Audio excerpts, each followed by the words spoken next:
अब शांत रहना सीख गया हूँ। पता नहीं, मन नहीं करता किसी का जवाब देने का। कोई कुछ भी कहे तो मन करता है ठीक है ना यार।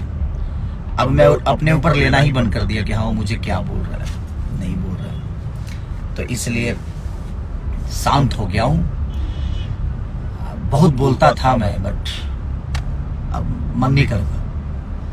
मन करता है कि नहीं, जिसके लिए आप सबने मुझे बनाया है, जिसके लिए मुझे चुना है, जिसके लिए आपने मुझे इतना बड़ा एक औहदा दे दिया अपने प्यार का, आशीर्वाद का, किस चीज़ से हम सबको सोचना है। जो भी सोशल साइट पे है, जो सोशल मीडिया पे है, चाहे वो मैं हूँ या पत्रकार बंधु हूँ या हमारे यूट्यूबर भाई हूँ, सबको सोचना ये है कि हमारी भोजपुरी का विकास कैसे हो और सबको कोशिश करके एक चीजों को बड़ा करना है। खेसारी लाल के इस लाइव वीडियो को अगर आप पूरा देखेंगे तो आपको जरूर समझ आएगा खेसारी लाल आखिर कहना क्या चाहते हैं। खेसारी लाल यादव इस वीडियो में यह कहते हुए नजर आ रहे हैं कि अगर अब जीवन में मेरे को कोई कुछ भी बोले मुझे कोई फर्क नहीं पड़ता। अब मैं शांत रहना सीख गया हूँ। मुझे कोई कितना भी प्रताड़ित करे लेकिन मैं उसका जवाब नहीं दूंगा। पहले मेरे पास बहुत से जवाब रहते थे उन सवालों का जवाब देने के लिए। अब मैं वैसा नहीं हूँ जो पहले रहा करता था। खेसारी लाल यादव की इस बयानबाजी के बारे में आपकी क्या राय है? कमेंट बॉक्स पे हमें जरूर बताइए।